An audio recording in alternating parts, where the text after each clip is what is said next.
Atalanta broke our hearts at the end of last season, pipping us to the Serie A title, in which we were so close to winning, yet so far. This season's objective was clear: Serie A champions.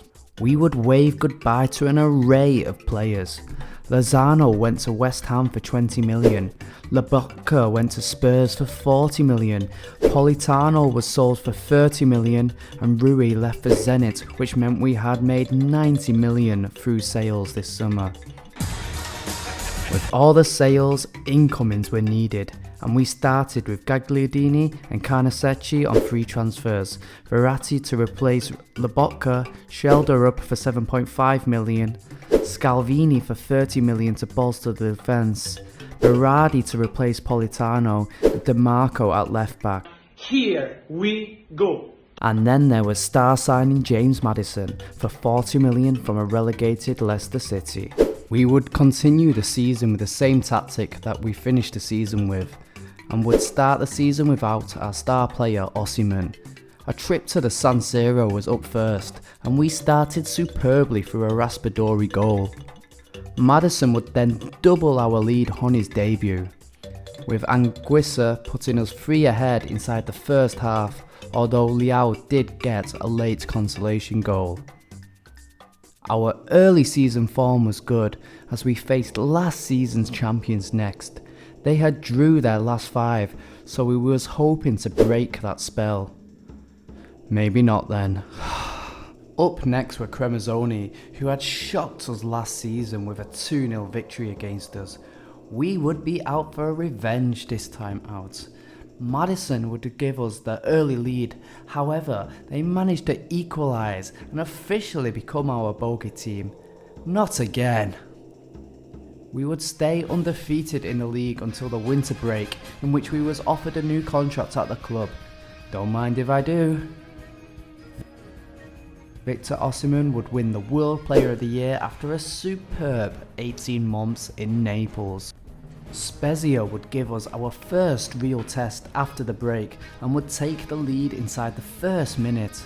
We would then draw level through Osimhen's effort. However, they would take the lead again after some shambolic defending. Oh, you're having a laugh! Summer signing Berardi would pull us level, but we was unable to take the whole 3 points. With our squad ravaged with injuries, we was only able to field 3 outfield subs against Empoli. Luckily for us, this was not a problem, with both Osimhen and Verratti at the double. Zaniolo would give Roma the lead, but we responded with a DeMarco cross that was met with Osimhen to bring us level. Let's go! Merit would then drop his annual howler and give Roma the lead again. Absolutely shit. You know, it's like a field full of cows on laxatives. Absolutely shit. Ostigard, no! What are you doing, you idiot? Kvaratskhelia, what can he do? Raspadori! Let's go! We still remained unbeaten, however we would face Milan in the Coppa Italia, who knocked us out at the same stage last year. The game would go to a penalty shootout. Ballon d'Or winner Osimhen up first. Oh, he misses! Biraghi slots home for AC Milan. Berardi, smooth penalty, draws us level. Ibra, never going to miss, was he? Shelder up. Oh my goodness, no! Kier. Oh, we're done for here. James Maddison keeps us in the tie. Raspadori. Not again. I've not seen penalties as bad as this since Baggio in '94. Next we faced Udinese, who had lost their last 5 games. Routine win, right? Wrong. Zielinski would miss an early penalty, and then success would get in behind to put them ahead. We did pull a goal back through Osimhen, but Udinese would take the lead straight after to give them the win and our first League L of the season.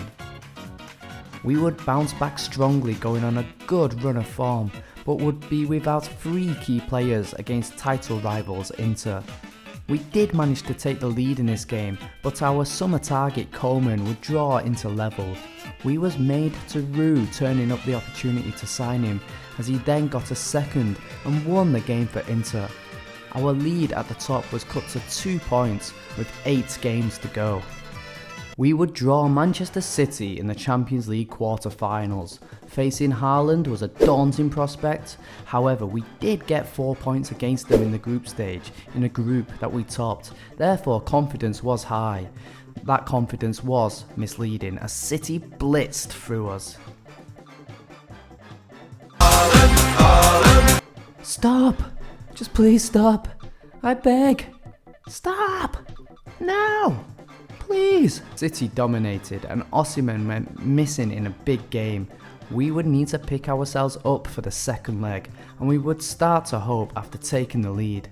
We would then get a second late on, but City would reply with 2 goals at the death. We did manage to get the winner, but we was out and our European dream was now officially over.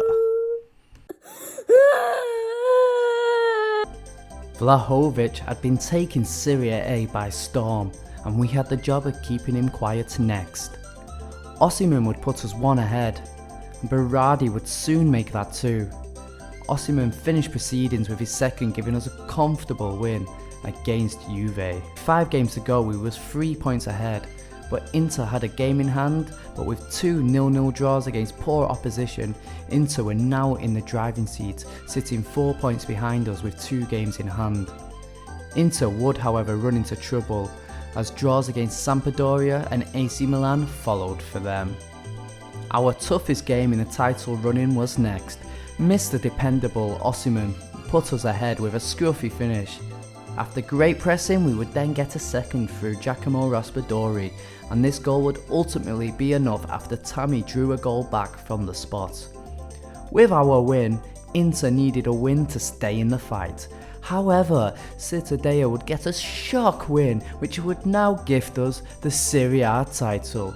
Napoli were once again champions of Italy for the first time since the Maradona era. Let's go! 5 points was the gap at the end, and we would dominate the team of the year with our solid defence and potent attack. The Champions League was next on our list, but are we capable of winning it? To win, fuck, I don't know.